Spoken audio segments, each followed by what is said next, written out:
At midnight my grandma called, her voice shaking. "Don't go home, go anywhere else."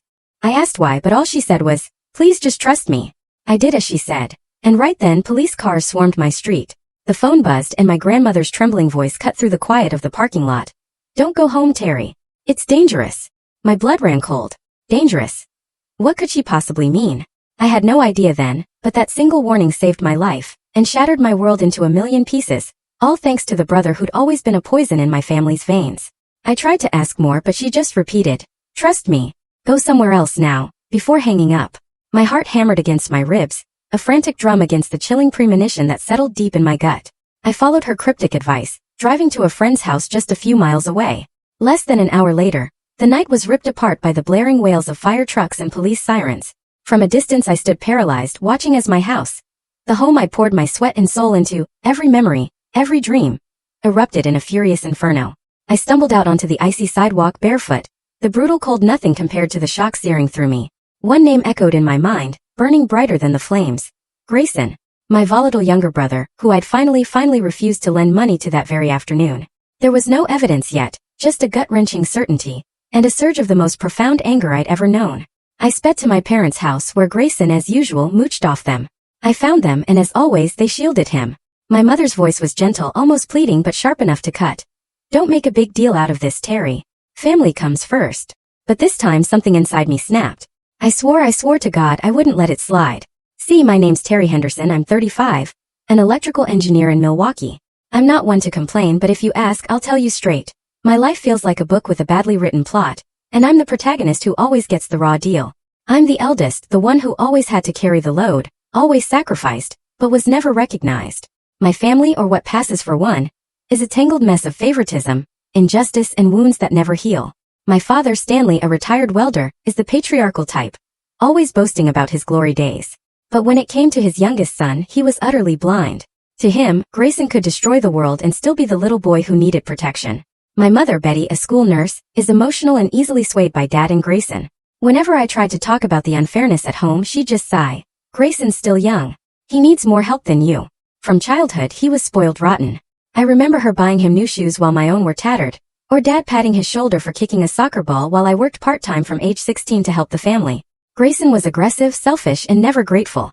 Every time he caused trouble, fights, debts, drunken outbursts, my parents found ways to blame circumstances, society, even me, but never him. The only person in the family who truly stood by me was my grandmother, Agnes. She's over 80, frail, wheelchair-bound, but her mind is sharp as a razor. She lives with my parents, and though she doesn't say it outright, I know she sees the injustice I've endured.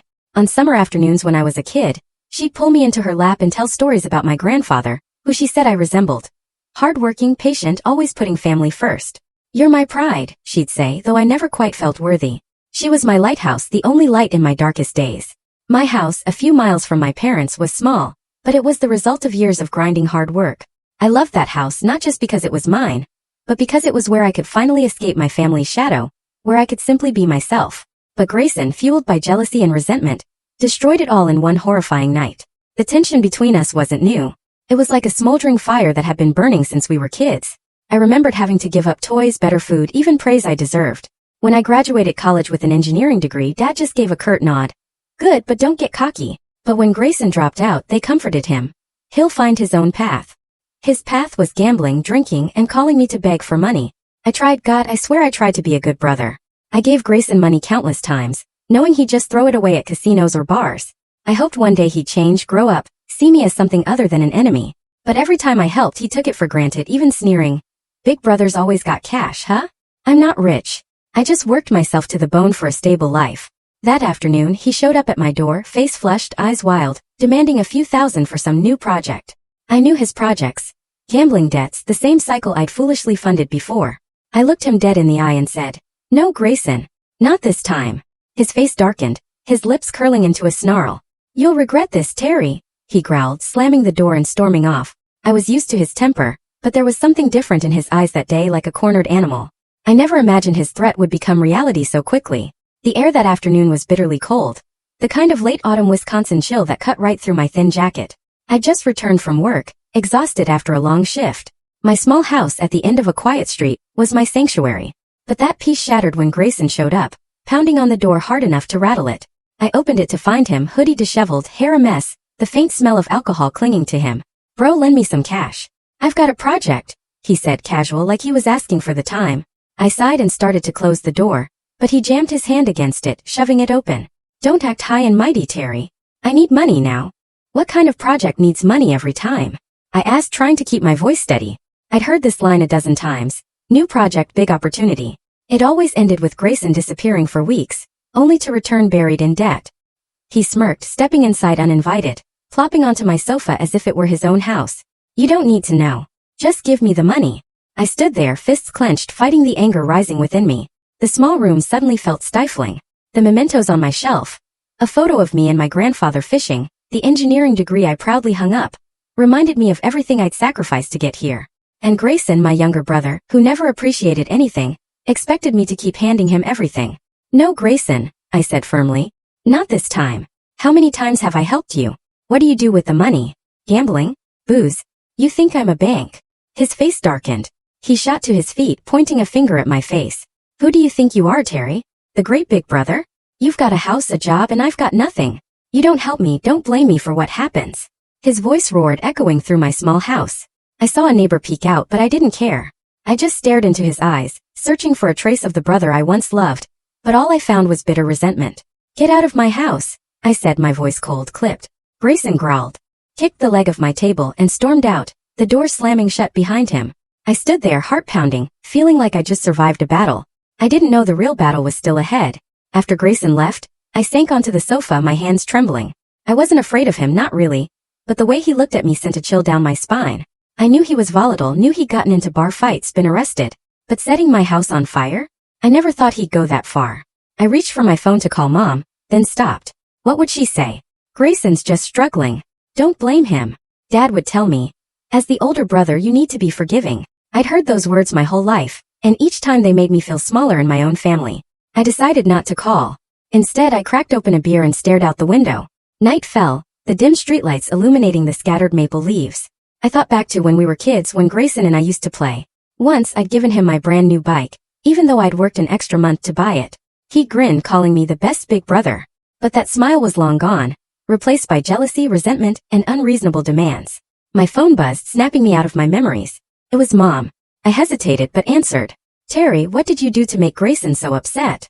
Her voice was full of reproach, as if I were the one causing trouble. He called me, said you didn't help him at all. You're his older brother. Why don't you care about him? I took a deep breath, trying to stay calm. Mom, how many times have I helped him? Every time he promises to change, but what happens? He throws the money away on gambling, on alcohol. I can't keep doing this. She sighed, the same sigh I'd heard 100 times. Grayson's had a hard life, Terry. He's not like you. You have to help him. I wanted to scream, to tell her I'd had a hard life too, that I'd sacrificed my youth to support the family. But I stayed silent. I'm tired, Mom, I said, then hung up. Dad called right after. Terry, don't be stubborn, he said, his voice sharp like he was giving an order. Grayson's your brother. He's struggling. And if you don't help, who will? Family comes first. Don't let a small issue tear us apart. I almost laughed, but it was a bitter, broken laugh. A small issue? I'd given him money countless times, my hard-earned savings, only for him to squander it. I didn't respond, just hung up, feeling like my heart had been squeezed tight. I tossed the phone onto the sofa, pacing back and forth, trying to shake off the burning anger in my chest. Outside, the late autumn Wisconsin cold seeped through the window cracks, making me shiver. The vibrant red maple leaves fell scattered under the streetlights like a warning of something looming. I opened the back door, letting the cold air hit my face, hoping it would cool the fire in my head. But the image of Grayson, with his hateful glare as he stormed off, kept replaying vividly. You'll regret this, Terry, he had said. I knew my younger brother had a volatile temper. He often threatened me. But threats were one thing. Acting on them was another. I told myself I was probably overthinking it. Grayson was just angry like always. He'd cool off, come back begging for money, and I'd have to wrestle with myself to say no again. I returned to the sofa, picking up the now cold can of beer, trying to force myself to relax. But my mind was a mess. I thought of my grandmother, the only one in the family who always saw the injustice I endured. When I was a kid, she'd said, "You're strong, Terry, but being strong doesn't mean you have to endure forever." Her words were like a lighthouse guiding me through dark days. I wanted to call her to tell her about today, but it was late and I didn't want to worry her. The next morning, I dragged myself to work, my mind heavy as lead. I barely slept, haunted by Grayson's threats. The engineering office was noisier than usual, but it all felt like a foggy haze. I sat at my computer, staring at circuit diagrams, unable to focus. The numbers and wires were as tangled as my life right now. My colleague Cynthia patted my shoulder. "Terry, you okay? You look like you've seen a ghost." I forced a smile, shaking my head. "Yeah, just tired." But deep down, I knew this exhaustion wasn't from work. It was from wounds my family refused to acknowledge. After work, I stepped into the parking lot, the evening chill biting my skin. Just then my phone buzzed and my grandmother's name lit up the screen. My heart raced, a bad feeling rising. I answered, my voice shaky. "Grandma, what's wrong?" "Terry, don't go home. It's dangerous." Her voice was frail, trembling as if she were holding back immense fear. My blood ran cold. "Grandma, what's happening? Did Grayson do something?" I asked, panic creeping in, but she only repeated more urgently. "Trust me, Terry. Go somewhere else now. Don't go home tonight." Then she hung up, leaving no chance for me to ask more. I stood frozen, gripping the phone, my mind reeling. My grandmother wasn't one to panic. She said it was dangerous, something was seriously wrong. But what? Had Grayson done something crazy? I wanted to call back to get answers, but her voice echoed in my head, urgent and commanding. I knew I had to listen. I texted Alan, a close colleague who lived a few blocks away. "Can I crash at your place tonight?" I typed quickly, my heart pounding. Alan replied instantly. "Come over, bro. My door's always open." I grabbed nothing but my car keys and phone, jumped into the car and drove off into the night. Milwaukee's quiet streets passed by, the dim streetlights casting an eerie glow, as if telling a story I didn't yet understand. I tried to stay calm, but the unease clung to me like a shadow. When I got to Alan's, he opened the door, hair disheveled, eyes still sleepy. "What's got you wandering around at this hour?" he asked, his tone teasing but concerned. I shook my head. "Family stuff. I need a place to crash." Alan didn't press further, just patted my shoulder and led me into his small apartment. "Rest up. We'll figure it out tomorrow," he said, then headed back to his bedroom, leaving me alone. I lay on the sofa but couldn't sleep. My grandmother's voice echoed like a prophecy. I glanced at the clock, nearly 1 a.m. I tried to imagine what could have scared her so much. Grayson, what could he do? Trash my house? Or was it just an empty threat like always? I told myself I was probably blowing things out of proportion. Maybe Grandma was just overly worried. But deep down, I knew she wouldn't say something like that without reason. I lay tossing and turning on Alan's old creaky sofa. The faint aroma of drip coffee wafting from the kitchen wasn't enough to soothe my restless mind. The streetlights filtered through the curtains, casting hazy streaks of light across the ceiling, as if telling a story I couldn't yet fully grasp. My grandmother's trembling, urgent voice lingered in my head, making it impossible to shake the gnawing sense of unease. I closed my eyes, trying to force myself to sleep, but every time I did, I saw my house. The house I'd poured sweat and tears into buying. The one filled with countless memories. The photo of me with my grandfather. The chair I'd built with my own hands. The worn-out engineering book I'd read over and over. These small things were my entire world. The thought that Grayson might do something to destroy it made my heart clench. I told myself, no, he wouldn't dare. He's aggressive but not insane. Or had I underestimated him? Then, like a knife slicing through the night, the piercing wail of fire trucks and police sirens shattered the silence, sharp and relentless. The sound, like a terrifying symphony, jolted me upright, my heart pounding wildly. I rushed to the window, yanking the curtains aside. In the distance, red and blue lights flashed, illuminating the entire neighborhood. Black smoke billowed high, mingling with the fierce red glow of flames. A chilling dread shot down my spine as I realized. It was my neighborhood. My house was on fire. I bolted out of Alan's house, barefoot on the icy sidewalk, running toward the blaze. The late autumn Milwaukee wind stung my face, but I felt nothing except fear and a rising tide of furious anger. When I arrived, I stood frozen, paralyzed. The flames devoured my house with ferocious hunger, black smoke swirling like a monstrous beast. The acrid stench of gasoline assaulted my nose, burning my eyes. Firefighters shouted, hoses sprayed torrents of water, but the fire refused to yield. The front door, where I'd stood just that afternoon greeting Grayson, was now nothing but a charred, warped frame buckling under the heat. Neighbors gathered, some recognizing me and whispering among themselves. "Terry, thank God you weren't inside," one said softly, their voice tinged with pity. Mrs. Carter, the elderly woman next door, gripped my hand tightly, her eyes red and teary. I heard a strange noise, then saw the smoke. I called 911 right away, but the fire spread so fast. I nodded, my throat too tight to speak. My grandmother's voice echoed in my mind. Don't go home, Terry. It's too dangerous. But if I hadn't listened to her, if I'd been inside. I shuddered, unable to finish the thought. I stood there, my heart tearing apart, watching the savage flames roar, consuming the house. The world I'd poured my sweat and tears into building. The photo of me and my grandfather by Lake Michigan. The wooden chair I'd painstakingly crafted piece by piece. The dog-eared engineering book I'd read countless times. All of it was vanishing into the black smoke and crimson flames. Each crackle, each piece of debris falling, felt like a knife stabbing into my chest. But the deepest pain wasn't the loss of the house. It was the raw, brutal betrayal inflicted by my own flesh and blood. I knew Grayson did this. I didn't need proof to feel his hatred in every flicker of the flames, as if the fire itself was him. Ruthless, unrelenting. The choking smell of gasoline mingled with his threat from earlier. "You'll regret this, Terry." It all formed a horrifying picture. A nightmare I couldn't wake from. A firefighter, his face smeared with soot, grabbed my shoulder and pulled me back. "Hey, it's too dangerous. Stay back," he shouted, his voice cutting through the fire's roar.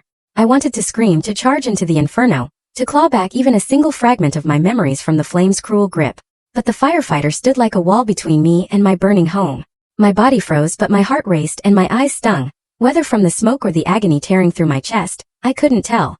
The police cordoned off the area, their red and blue lights flashing in my eyes, mocking my helplessness, taunting a 35-year-old man watching his entire life turn to ash. I stumbled back to my car, my hands trembling as I held my phone, my fingers hovering over the screen, but too afraid to dial. I wanted to call my grandmother, to scream that she'd saved me, that I was alive because of her. But my throat was so tight, it felt like someone was strangling me.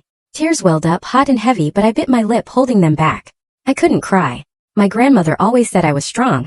But in this moment I was just a lost child, abandoned amidst the ruins of my own world. Anger, pain, and betrayal wrapped around me like the black smoke clinging to every breath I took. As the flames were temporarily brought under control, their fierce red glow gave way to thick, suffocating black smoke. Firefighters, drenched in sweat, waded through the smoldering debris, inspecting the charred remnants. The police had cordoned off the area, their red and blue lights flashing across the stunned faces of neighbors. I stood there, far from the ruins of my house, yet I could still feel the heat of the fire as if it were licking at my skin. A man in a reflective jacket, his face stern, approached me. He introduced himself as Tom, a fire investigator. His voice was low and professional, but his eyes were sharp, as if they could pierce through to my very soul. "You're the homeowner, right, Terry?" he asked, flipping open a small notebook, pen poised to write. I nodded, my mouth dry. "Yes, that's me." Tom studied me, his gaze probing. "Did you leave the stove or any candles on?" I shook my head, trying to keep my voice steady. "No, I didn't leave anything on." "Was anyone else in the house?" he pressed, his pen scratching across the paper. "I live alone," I replied, each word feeling like a stab to the chest. "I wasn't home tonight." Tom's brow furrowed as he jotted down more notes. "Not home? Why not?" I hesitated, my grandmother's image flashing in my mind, her trembling voice on the phone. "Don't go home, Terry. It's too dangerous." I took a deep breath. My grandmother called me, warned me not to go home. She said there was danger. I didn't dare say more. Didn't dare utter Grayson's name, though it burned in my mind. Suspecting something was one thing. Accusing without proof was another. I didn't want to look like a crazed man throwing blame around. Tom paused his writing, staring at me intently. "Warned you? Does anyone have a reason to want to harm you?" His question hit me like a punch to the heart. Grayson. His name echoed in my head. I wanted to scream it, but I just stood there, swallowing the lump in my throat. "I'm not sure," I said, my voice faltering, sounding like a coward. I knew the truth, but without evidence. I was just a man who'd lost everything, standing before the ashes of his life. Tom nodded, his eyes still sharp as if he knew I was holding something back. "All right," he said. "We'll investigate. The smell of gasoline here is strong. This wasn't a natural fire. If you remember anything, call me." He handed me a business card and turned back to the scene. I stood there, watching the glimmers of light flicker in the ashes like mocking eyes. The stench of gasoline clung to every breath, confirming what I'd known all along. Grayson did this. Not an accident, not fate, but his hatred ignited with gasoline and rage. Yet I had no proof, only the pain and anger boiling inside me like a volcano ready to erupt. I returned to my car, my hands trembling as I gripped my phone. I needed to talk to my grandmother to know exactly what she'd seen, what she'd heard. I dialed her number, my heart pounding, and she answered after the first ring. "Terry, are you okay?" Her voice was frail but filled with worry, as if she'd been waiting for this call all night. "I'm okay, thanks to you," I said, my voice choking, tears welling up again. "My house, it's gone, Grandma. Everything. It's all gone." I heard her gasp as if she'd feared this, but hoped it wouldn't come true. "Grandma, how did you know? What did Grayson do?" I asked, my voice trembling, trying to stay calm, but my heart felt like it was breaking. She was silent for a moment, then spoke slowly, her voice steady. "Tonight I saw him at the house. He was muttering, cursing you, saying you'd. Hey." I was nearby, pretending to sleep, but I heard every word. Then he called his friends, said something about buying gasoline. I wasn't sure, but my gut. "I couldn't let you be in danger, Terry." Her voice broke as if she too was hurting from what was happening. I gripped the phone tightly, feeling as if the blood in my veins had stopped flowing. Gasoline. Grayson. The pieces fell into place, sharp as razors. Thank you, Grandma, I said, my voice shaking, tears finally spilling down my cheeks. You saved me. I hung up, my hands trembling, my mind reeling. My grandmother had seen the truth, had saved me from Grayson's deadly wrath. But the cost was my entire world, my house, my memories, all reduced to ash. The anger inside me was no longer just a flame. It was a storm sweeping away all reason. I slammed my foot on the gas, speeding toward my parents' house where Grayson was leeching off them. The familiar streets of Milwaukee blurred past, but they felt alien now, as if I no longer belonged here. The smell of gasoline still lingered in my nose, mingling with my grandmother's words. He talked about buying gasoline. I gripped the steering wheel, my nails digging into my palms. I wanted to confront Grayson, to look into his eyes and force him to admit it. But deep down I was afraid. Not of him, but of my parents shielding him again, turning me into the family's villain. My parents' house was brightly lit, warm. A cruel contrast to the smoldering ruins of my life. I pushed the door open, stepping inside, my clothes still reeking of smoke, my eyes bloodshot from both rage and pain. Mom was in the living room, seated in an armchair with a cup of tea, and she jolted to her feet when she saw me. Terry, what are you doing here in the middle of the night? Her voice was frantic, her eyes scanning my disheveled appearance. Dad appeared from the hallway, his shirt wrinkled, his face stunned. What's going on, Terry? Why do you look like this?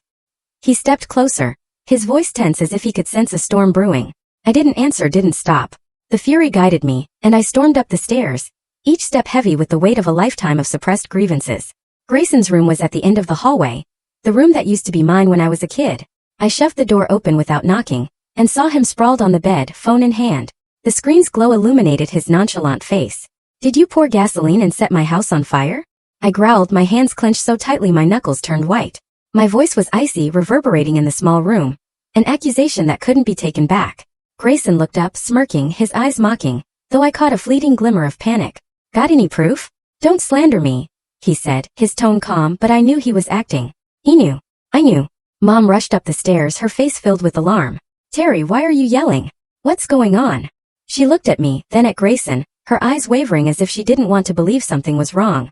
Dad appeared right behind her, arms crossed, his face stern as always when I dared to challenge the family's harmony. What's going on? My house burned to the ground, Mom. My voice trembled with rage. Everything I built, everything I had, is nothing but ashes now. And this guy. I pointed at Grayson, my hand shaking. He did it. I know he did. Grayson shot up, tossing his phone onto the bed. You're crazy, Terry. You've got no proof and you're blaming me. He stepped forward, face to face with me, his eyes bloodshot like a cornered animal. You always think you're better than me, don't you? The perfect older brother. But what do you have? A house? Well, it's gone now. He sneered, his voice dripping with sarcasm, but I saw his hands tremble. He was scared.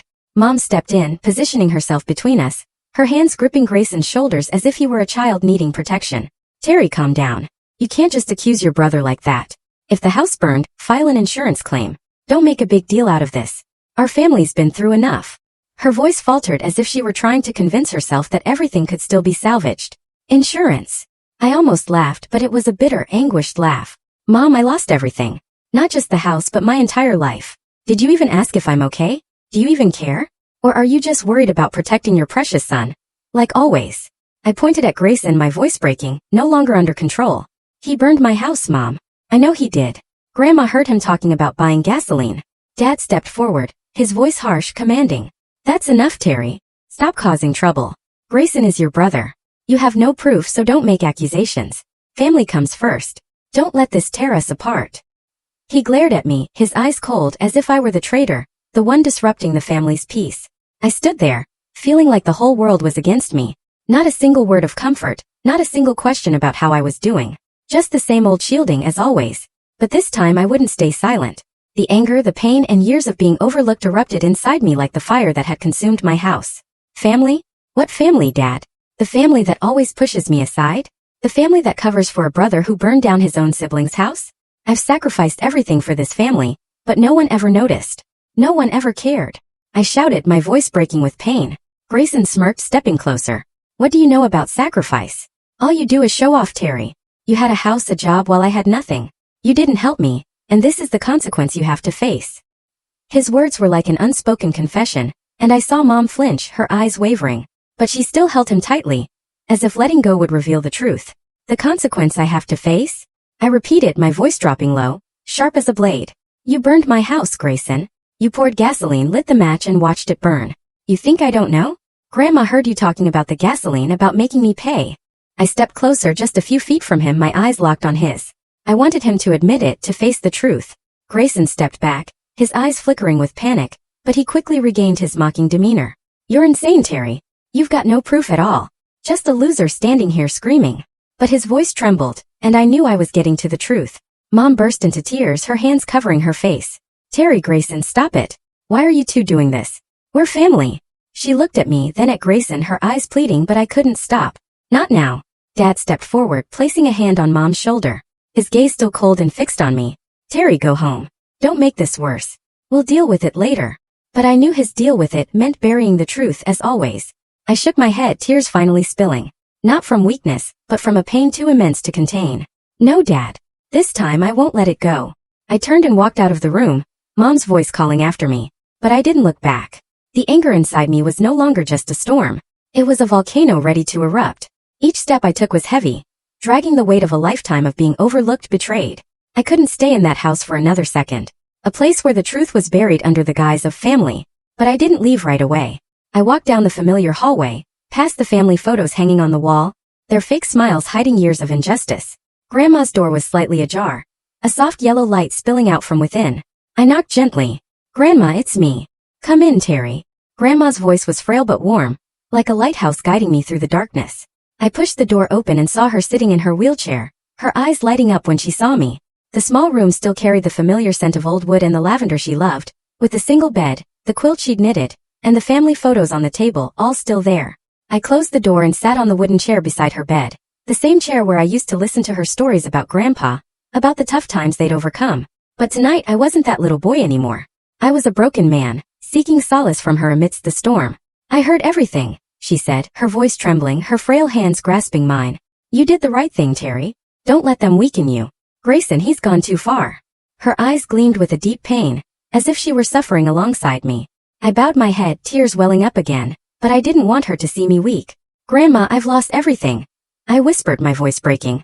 My house, my memories, all of it because of him and Mom and Dad. They're still protecting him like always. I squeezed her hand, feeling the faint warmth from her trembling fingers. I'm so tired, Grandma. I don't know what to do anymore. My words were a confession, laying bare the wounds I'd hidden for years. Grandma patted my hand gently, her gaze steady, as if passing her strength to me. You're not alone, Terry, she said, her voice slow but firm. Your grandpa, if he were still here, would be so proud of you.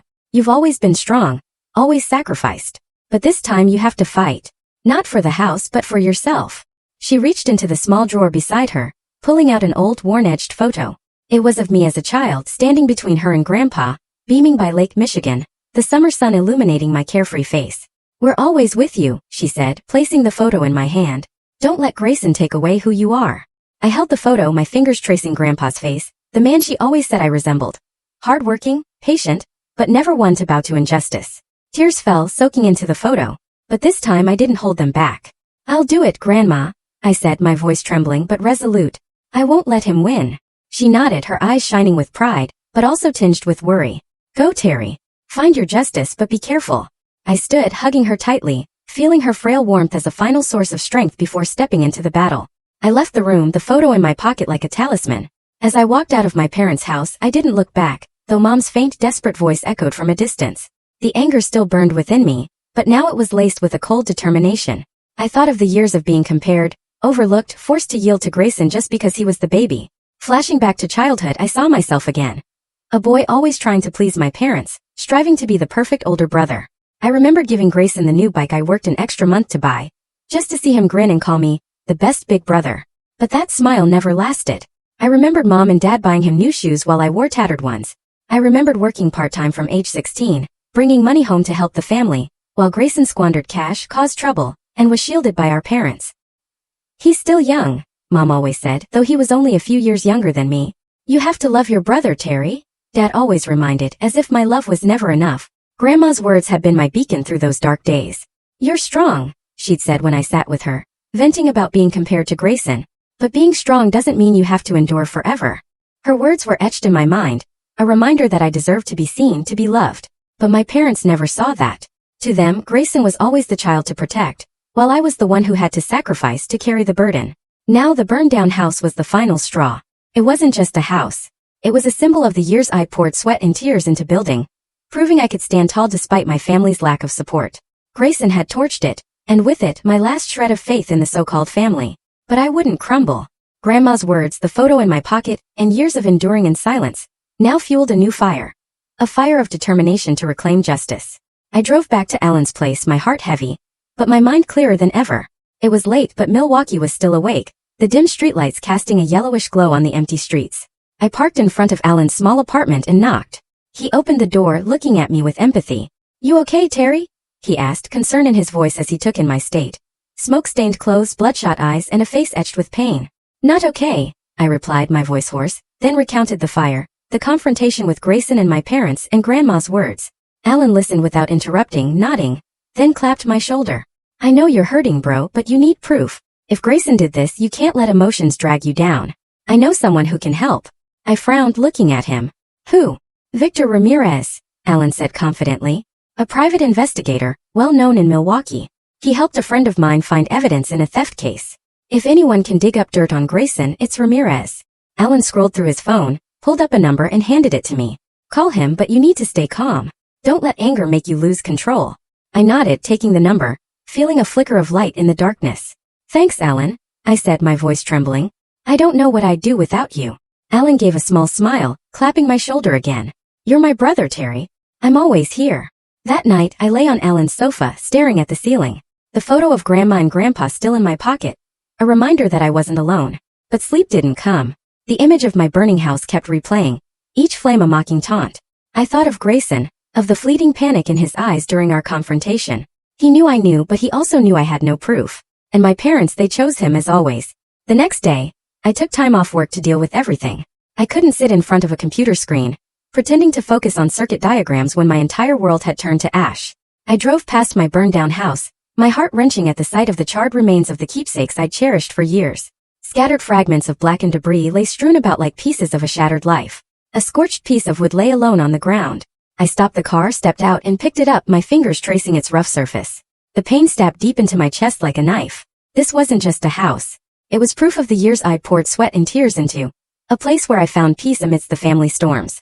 Now it was nothing but blackened memories. I stood there in the late autumn Milwaukee chill, the wind stirring the ashes like restless streets. I drove to my parents' house, hands gripping the steering wheel, the file of evidence in a bag on the passenger seat. I wanted them to see Grayson, not as the precious son they indulged, but as the one who destroyed my life. The house was brightly lit, the aroma of roast turkey and pumpkin pie wafting from the kitchen. Laughter and chatter filled the air, as if everything was still peaceful, as if my house hadn't been reduced to ashes. I pushed the door open, dressed simply but neatly, clutching the bag with its damning evidence. Mom was setting the table, her face lighting up when she saw me, but it quickly shifted to worry when she noticed my stern expression. "Terry, you're here," she said, trying to sound cheerful, but her eyes wavered. "Come in. The food's almost ready." Dad sat at the head of the table, carving the turkey, and looked up at me. "You're right on time," he said, his voice calm but his eyes wary, as if sensing a storm approaching. Grayson appeared at the stairs, his hoodie sloppy, smirking when he saw me. "Oh, the great big brother's here," he said, his voice dripping with sarcasm. "Come to ruin Thanksgiving?" Grandma, sitting in her wheelchair at the corner of the table, looked at me with a steady gaze, as if she knew why I was there. I took a deep breath, set the bag on a chair, and stood tall. "I'm not here to eat," I said, my voice low but firm, resonating in the suddenly silent room. All eyes turned to me, the air heavy with the tension of an impending storm. "I'm here to talk about what happened, about my house, about how it was burned down." I locked eyes with Grayson, watching him stiffen, his gaze flickering with unease. Mom stood abruptly, clutching the tablecloth, her voice trembling. "Terry, it's Thanksgiving. Don't make things tense. We're family. Sit down and eat." She stepped toward me as if to pull me to a seat, but her eyes wavered as if she feared what I was about to say. "Family," I repeated, my voice icy. The pain surged like a wave crashing against my chest. "What family, Mom?" "The family that let me lose everything and still protects the one who did it." I opened the bag, pulling out the file and placing each item on the dining table, right in front of the turkey platter. "This is a copy of the gas station camera footage showing Grayson and his friends buying gasoline that night." I slid a printed image toward my parents. Grayson's face was clear in the dim light of the station. "This is a statement from Mr. Jenkins, our neighbor, saying Grayson's car drove through the neighborhood just before the fire. And this is a report from a private investigator confirming every detail. Dad stared at the table, his face darkening. He slammed his hand down, making the wine glasses tremble, his voice booming. Terry, that's enough. You have no right to accuse your brother like this. It's Thanksgiving. Do you want to destroy everything? He stood, pointing at me, his eyes blazing as if I were the one betraying the family. You don't have solid proof, just this nonsense. Do you want to tear this family apart? The pain inside me erupted like the fire that consumed my house. Destroy! I shouted, tears threatening, but I bit my lip, holding them back. Dad, I lost everything. My house, my memories, everything I built. Grayson burned it down, and you and Mom are standing here protecting him like always. I pointed at Grayson, my hand shaking with rage. Tell me, Grayson, look me in the eye and say you didn't do it. My voice broke, no longer under control, but I didn't care. I wanted the truth no matter how much it hurt. Grayson shot up, his chair crashing backward. You're crazy, Terry, he yelled, his face flushed, hands clenched. You've got nothing, just a loser screaming for attention. But his voice trembled, his eyes darted away, and I knew he was scared. He stepped closer, pointing in my face. You think you can ruin me? You're nothing. I just wanted you to know what it's like to lose everything like I have. His words slipped out, an uncontrolled confession, and the room fell into a stunned silence. Mom covered her mouth, eyes wide, tears streaming down her cheeks. Grayson, you? She whispered, her voice breaking as if her heart had just shattered. She stepped back, leaning against the wall, her hands trembling, her gaze shifting between me and Grayson. She wanted to deny it, to believe her precious son couldn't have done it. But Grayson's words had sliced through the veil of protection. No, it can't be, she mumbled, but her voice was weak, as if she were trying to convince herself. Dad stood frozen, his hands still on the table, his face rigid, his eyes wavering between anger and shock. Grayson, what did you just say? He asked, his voice low but trembling as if he didn't want to believe it. He looked at me, then at Grayson, and for the first time I saw a flicker of doubt in his eyes. Did you? Did you really do this? He asked, his voice breaking, no longer the commanding tone I was used to. Grayson realized he'd slipped, stepping back, breathing heavily. I didn't mean that, he stammered, his eyes wild, but no one believed him anymore. He bolted from the room, shoving Mom aside, and ran up the stairs, leaving the family in stunned silence. Grandma, from the corner of the table, looked at me with a steady gaze, her lips pressed tight as if to say, You did it. I stood there, my heart pounding, but not from anger, from relief. The truth had come out, even if only partially. But the pain was still there, like an unhealed wound. I looked at Mom, watching her slump into a chair, sobbing into her hands. Terry, I didn't know. I didn't want to believe, she said, her voice choked as if she were apologizing. But I wasn't sure what for, Grayson or the year she'd overlooked me. Dad remained standing, but his shoulders slumped, his eyes empty. I spoke to him, my voice low but firm, tears streaming down my face. Dad, this family was broken the moment you and Mom chose Grayson, leaving me to stand in the ashes without a single word of comfort. I didn't want to destroy our family. I just want justice for myself. I turned to Grandma, seeing her nod slightly, her eyes filled with pride. I gathered the file and walked out of the house, Mom's voice calling after me, but I didn't stop. I drove into the night, my heart heavy but also lighter. I had done it. I'd made Grayson reveal his true self, forced my parents to face the truth. But the pain didn't vanish. I thought of Mom, her tears, her shocked expression when Grayson slipped. I thought of Dad, the collapse in his eyes, no longer the authoritarian father commanding me. And I thought of Grayson, how he fled. But I knew he couldn't run forever. A few days later, Victor called me, his voice brimming with excitement. Terry, the police just reached out. They've opened an official investigation into Grayson for property destruction. The video, the witness statements, and especially his confession in front of your family have forced their hand. He was summoned for questioning this morning. I gripped the phone, my heart pounding. Really? I asked, my voice trembling with disbelief. What happens next? They'll dig deeper, Victor replied. There's a good chance he'll be charged. With the evidence we have, Grayson's facing serious legal consequences, but you need to brace yourself. These cases can drag on. I nodded, though Victor couldn't see. Thank you, Victor. I don't know how to repay you. He chuckled softly. Just live well, Terry. That's the best repayment. News about Grayson spread quickly through our small Milwaukee community. Neighbors who had always seen my parents as the model of a perfect middle-class family began to whisper.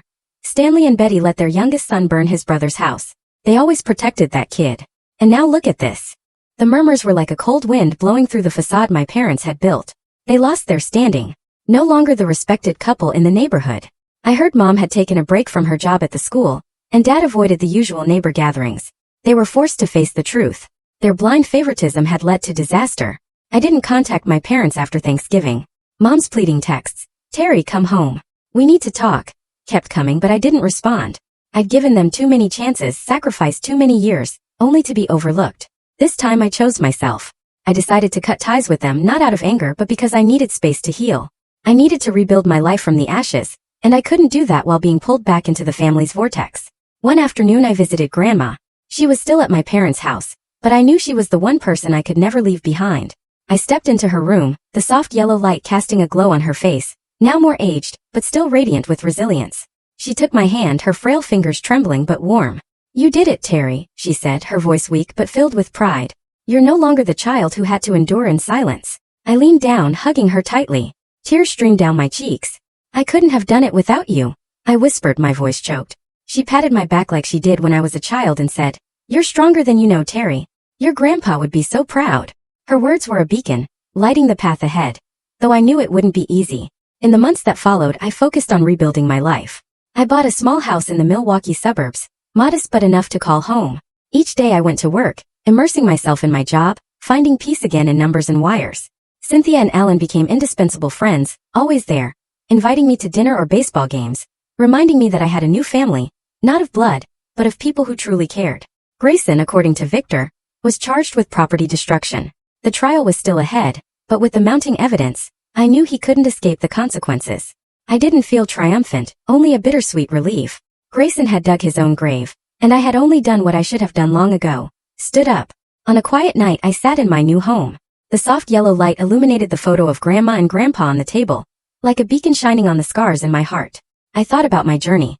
From a child who endured, always striving to please the family, to a man brave enough to face the truth, no matter how much it hurt. Grandma's words echoed like a clear message.